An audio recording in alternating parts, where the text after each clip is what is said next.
Good afternoon, children. Come along with the glorious Professor Umbridge for a journey into and out of the closet.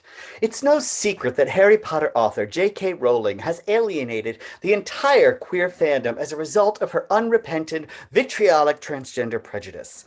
And an entire queer generation may feel alienated from Hogwarts since they feel unsorted, unseen, and unwelcome.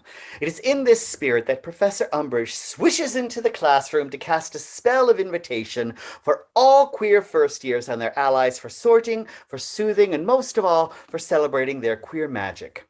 Queer Pride is the celebration of LGBTQIA plus history that was birthed in a series of riots against state sanctioned violence. It celebrated love and the fight to be authentically seen, and drag is part of that joy.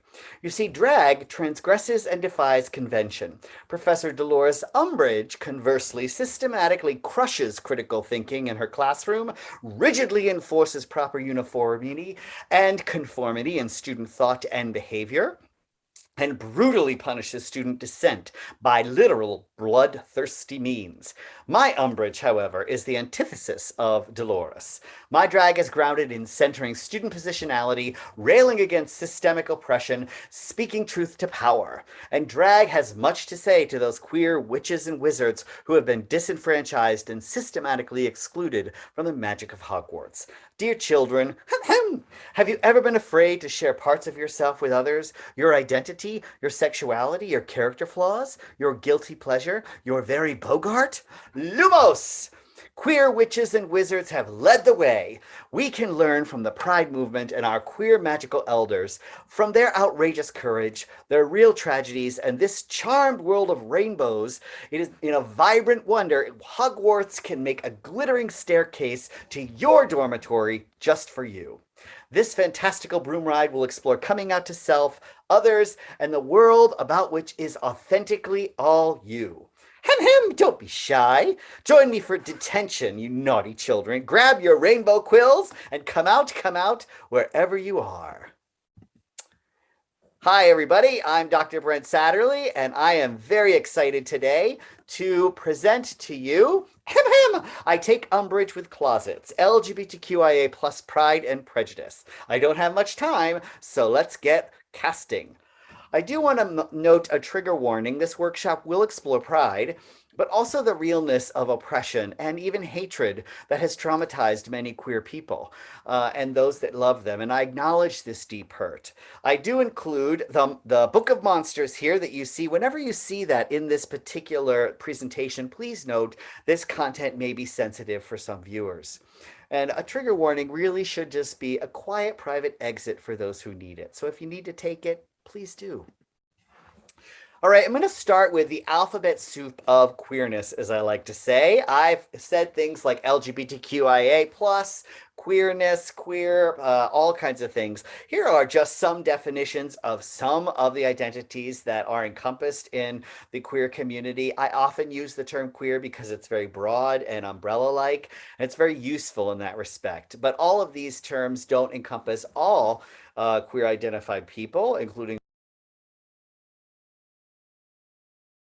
folks like pansexual, allies, questioning, and a lot of other kinds of different aspects of gender identity and sexual orientation. Regardless, these are some of the ones that I'm going to be moving forward with as we discuss our experience. First, however, I think we have a visitor from Middle-earth. Enter Gandalf the Grey. Hello. I'm Gandalf, and Gandalf is me. As a wizard, I have always pursued justice for the good people of Middle-earth and beyond. And so in that vein, I too am here in the words of my old friend Treebeard to give a hasty talk on how I too take umbrage with J.K. Rowling. I've been heartsick over J.K. Rowling's loathsome ongoing assault on transgender people, cloaked in twisted feminism. For those who don't know, she liked some comments on social media a year or so ago that intimated support for transgender prejudice and followed up with a bizarre transphobic manifesto clarifying her oppressive beliefs. Perhaps as an American, or rather an Englishman, or rather of Middle-earth, In this time of pandemic, social isolation, as well as racial advocacy, her timing could not be more off. Not that bigotry is ever well timed. Regardless of timing, the content of that essay is a classic case of defense. She talked about her survivorship of domestic assault and abuse. Of course, I honor the journey of recovering and surviving such trauma, but then she seems to use it as justification for her bigotry.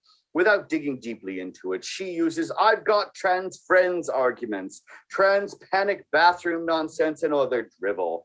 They say that whining is raised through a tiny hole, and this essay reads like it. It's well known among the Harry Potter fandom that the works of such authors are no longer owned by the author, but rather by the fandom. I very much like that approach, but it feels convenient to simply justify being a Potterhead despite the author becoming anathema. And then came Umbridge. Hem is the hallmark of the dark witch in pink as uttered through a toad-like smile. I too have heard hem so many times in the ugly faces of sometimes well-intentioned kings and queens, rulers and governors, hardworking folk, neighbors, even family and friends. And it is that hem is the wonderful white wily way of trying to erase from being responsible for the hate-filled curses that come out of your mouth. Hem is the rose-scented potpourri of bigotry. It's a curse of microaggressions. Hem, I love you, but I think you're living in sin. Hem, stop flaunting it. Hem, there's only one race, the human race. Hem, I have black friends. Hem, not all men. You get my point. And here's the Horcrux. The only thing missing from Rowling's diatribe is hem. And I will not let she who must not be named ruin it all. And I don't mean Umbridge. May I ask, oh, Mr. Gray, what can we do? Well, I say, be authentic and feel. Acknowledge and validate that pain. Hold our trans and non-binary Harry Potter fandom close. Recognize that some folks will leave or go on a holiday from it for their own self-care. And to the fandom, I say, create, write, draw, paint, compose, debate, LARP, game, design, sew, dress, sing, act, advocate, march, read, watch, dialogue, reflect, and vote. And for my transgender and non-binary siblings, Moaning Myrtle and I will be your bathroom buddy. And to Rowling I say, such hatred will not go unchecked. You shall not pass! Oh my goodness, how magnificent. Thank you so much, Mr. Gray, and so handsome. Let's continue. So LGBTQIA plus history, a couple pieces that I think are important. One is that queer people exist and have existed all throughout human history. Just because it's not written down somewhere doesn't mean that we haven't been around. There are lots and lots of images captured in it, from everything to cave drawings to imagery and hieroglyphics in ancient Egypt to vases in Greece, etc., etc. Look beyond the labels when studying queer history. Labels are important, but they don't always fit for everyone and capture all of the complexities and cultural nuances of ways that people understand their sexual identities and their gender identities. Marginalized and hidden histories matter. Queer history is often left out of the history books, but we want to lift up collective movements, lived experiences, and cultural contributions over time. Did you know that only 1 in 5 queer students were taught positive representations of queer people, history, or events in their school? That's sad. Be sure to see the heroes, sheroes, and theros. They serve as role models for students who need that representation. Please beware of birthing mythology. That is, we don't want to whitewash famous advocates for social justice, queer or otherwise, down to one particular act. Don't whitewash all of Dr. Martin Luther King's experience or advocacy work. Don't diminish Rosa Parks' entire lifetime of activism to one single act. Not that that single act wasn't pivotal. And finally, intersectionalities matter. Center the voices and lived experiences of marginalized people within the LGBTQIA community. It's essential. So let's talk a little bit about some of the history.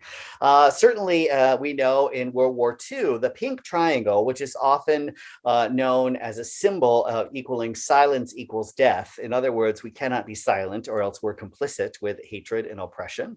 The pink triangle was often put on people who were suspected of being homosexuals in concentration camps, much like the Jewish Star of David was. That's often left out of history books. The homophile movement, the 1950 Madison Society, and the 1955 Daughters of Bilitis in the United States all made efforts early on before Stonewall, which I'll talk about in just a moment. They were very active in clashing with police in LA, San Francisco, Philadelphia, DC, other cities. In fact, the Madison Society staged DC marches to protest the exclusion of homosexuals at the time from military service and proposed annual reminders demanding legal protections, gathering every year in Philadelphia, which they did. Oh, look, is that dumb?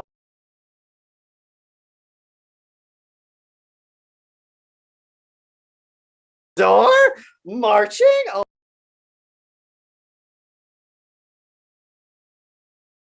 my goodness. The Stonewall riots, however, I often like to call it a heel thrown around the world. In 1969, in the summer, Marsha P. Johnson, a Black drag queen, was angry. Raids on gay bars and bathhouses were commonplace, where police raided different places, one called the Stonewall Inn. Its patrons erupted. In fact, they resisted and rioted.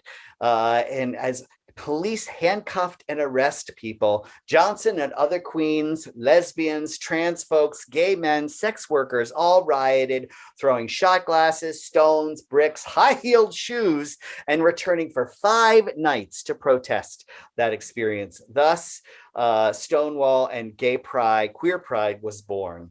At the Homophile Organizations Conference later that year, activists proposed an annual march in response to that experience. And that is why we have Queer Pride actually globally today. Here's just some images of queer lovers, leaders, protesters, and flamers. Bayard Rustin, well-known activist with Martin Luther King Jr., Audre Lorde, a wonderful, well-known poet, mother, lesbian, identity activist. Harvey Milk, one of the first elected politicians to state national political seat in the United States. Barbara Giddings, longtime hardworking activist.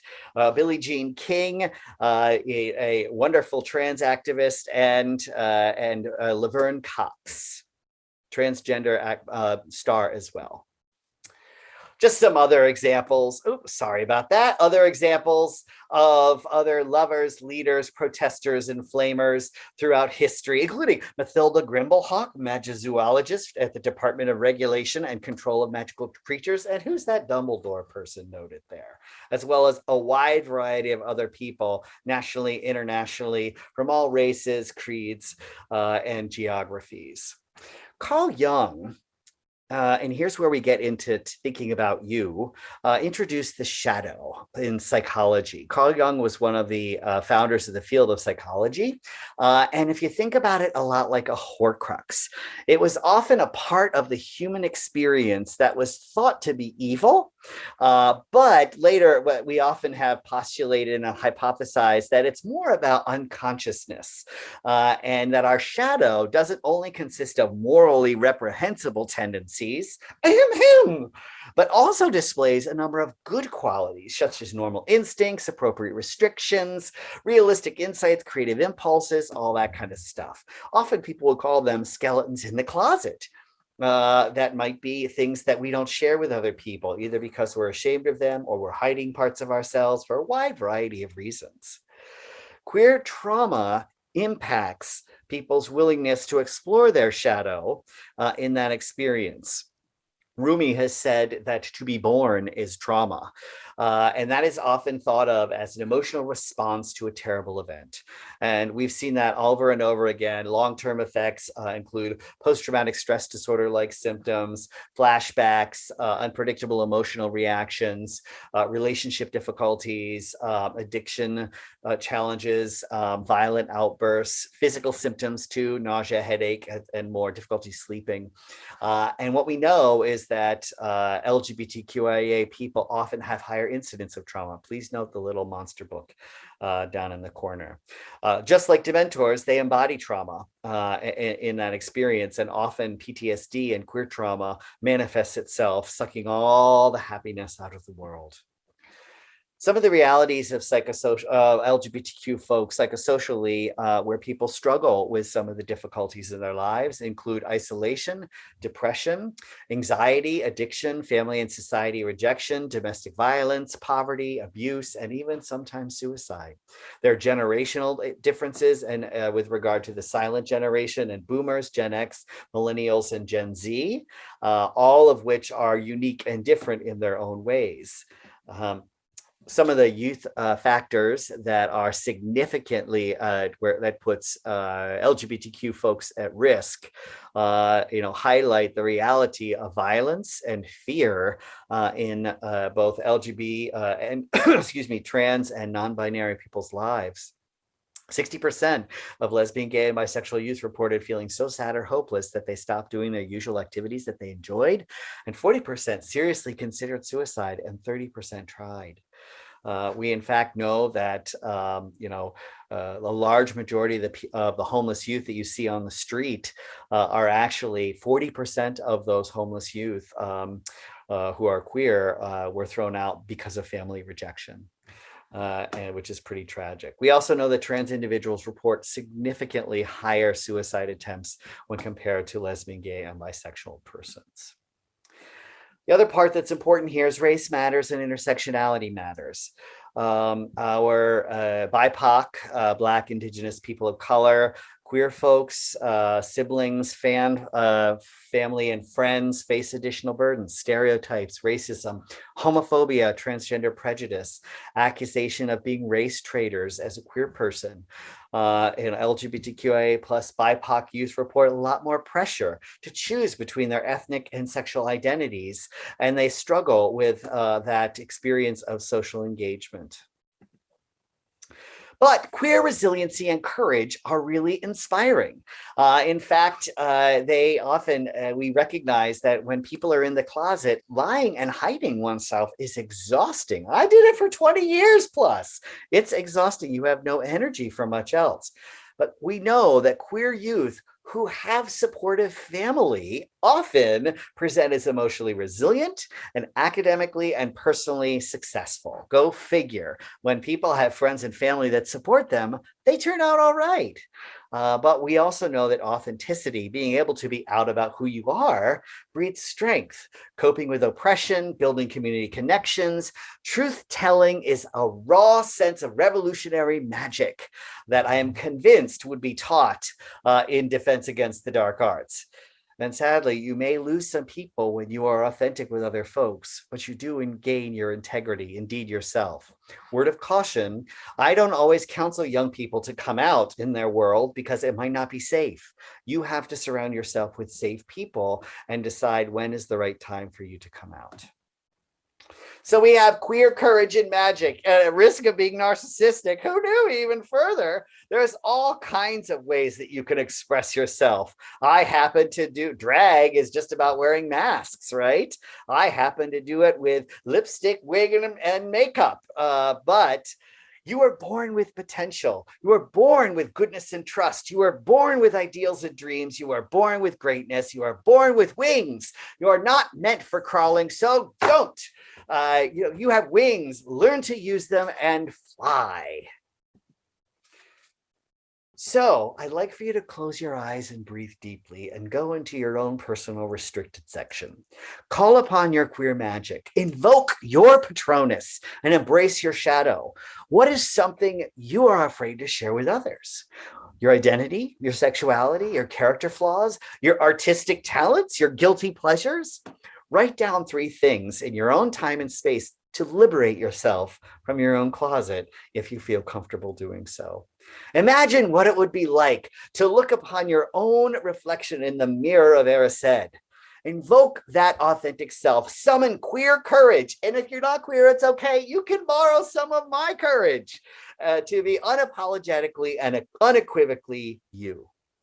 Thank you so very much. And I am going to end today with a little video. I am what I am. Educational decree number 12, embrace your shadow. All students shall love themselves. Enjoy. Mischief managed. Him, him. I am what I am. I am my own special creation.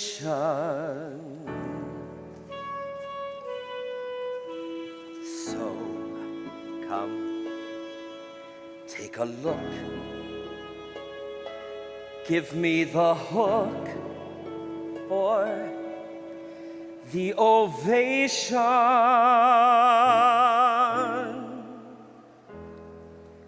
It's my world that I want to have a little pride in. My world, and it's not a place I have to hide in.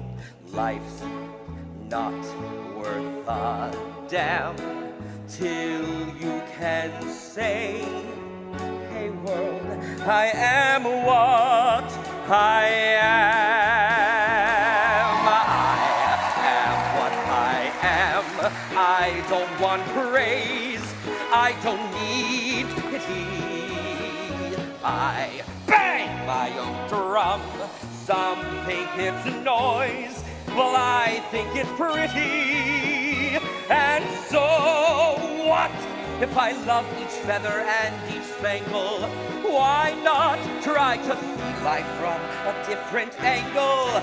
Your life is a sham till you can shout out loud, I am what I am.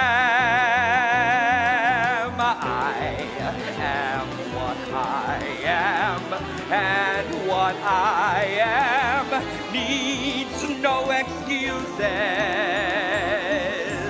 I deal my own deck, sometimes the ace, sometimes the deuces. There's one life, and there's no return and no deposit. One life, so it's time to open up your closet. Life's not worth a damn till you can say, hey world, I am